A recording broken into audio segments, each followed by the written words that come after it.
hello to everyone from Sports Soul. আমি নীরব আছি আপনাদের সাথে বিপিএল এর দ্বিতীয় ম্যাচের প্রেডিকশন নিয়ে। আজকের দ্বিতীয় ম্যাচে কিন্তু মুখোমুখি হচ্ছে Noakhali express versus Chittagong Royals.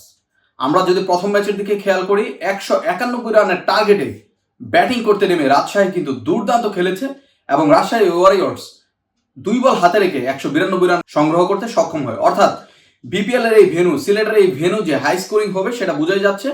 তেমনটাই হয়তো হতে যাচ্ছে দ্বিতীয় ম্যাচে। তবে উল্লেখযোগ্য বিষয় যেটা, দ্বিতীয় ম্যাচে কিন্তু ডিউ ফ্যাক্টর বলে একটা বিষয় থাকবে। যত রাত গড়াবে ডিউ অনেক বেশি বাড়তে থাকবে বলারদের জন্য বা স্পিন বলারদের জন্য, বিশেষ করে বল গ্রিপ করতে কিন্তু সমস্যা হবে। আমরা যদি প্রেডিকশনের দিকে চিন্তা করি আজকের ম্যাচে, অর্থাৎ দ্বিতীয় যে ম্যাচ, সেখানে নোয়াখালী এক্সপ্রেস কিছুটা ফেভারিট পজিশনে থাকবে। কারণটা কি, আমি যদি নোয়াখালী এক্সপ্রেসের মেন প্লেয়ারদের কথা বা 4 জন করে প্লেয়ারের কথা দুই টিমের কম্পেয়ার করি, আমরা যদি নোয়াখালী এক্সপ্রেসের দিকে যাই সেখানটায় আমরা দেখতে পাচ্ছি হাবিবুর রহমান সোহান ইয়াং একজন প্লেয়ার রয়েছেন যিনি দুর্দান্ত খেলেছেন।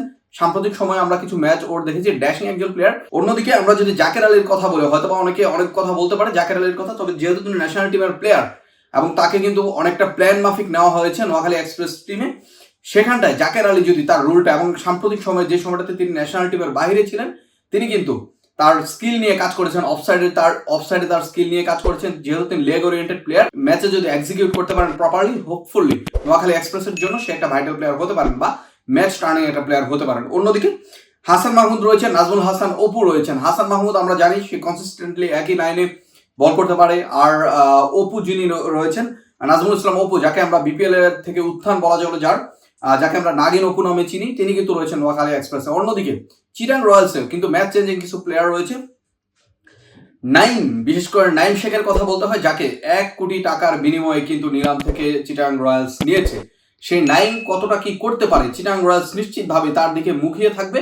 সে কতটুকু ডেলিভার করতে পারে টিমের জন্য সেটা দেখা যাবে হয়তোবা পরবর্তী ম্যাচে। শেখ মেহেদি রয়েছেন, অলরাউন্ডার, দারুণ অলরাউন্ডার। বাংলাদেশ টিমে তিনি দারুণ করেছেন। রিসেন্টলি আয়ারল্যান্ডের বিপক্ষে তিনি বল হাতে অসাধারণ ছিলেন। তিনি এই ধরনের উইকেটে কিন্তু ক্রুশাল হতে পারেন, ব্যাটসম্যানদের কিন্তু আর উইকেট আদায় করতে পারেন এবং ব্যাটসম্যানদের জন্য তিনি অপোনেন্টের ব্যাটসম্যান অর্থাৎ নোয়াখালী এক্সপ্রেসের জন্য তিনি কিন্তু একটা থ্রেড হয়ে দাঁড়াতে পারেন।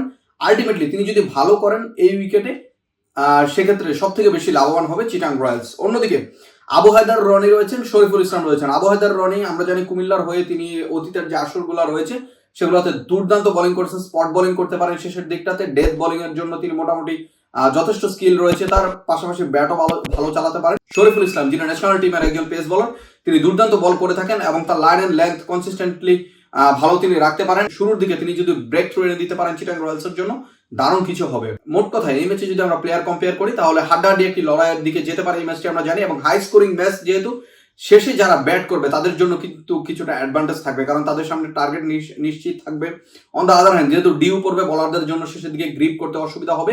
আমরা জানি ব্যাপক শীত এখন চলছে বাংলাদেশে, সো ডিউ একটা ভাইটাল রোল প্লে করবে। যারা সেকেন্ড ইনিংসে ব্যাট করবে তারা কিছুটা ফেভারিট পজিশনে থাকবে।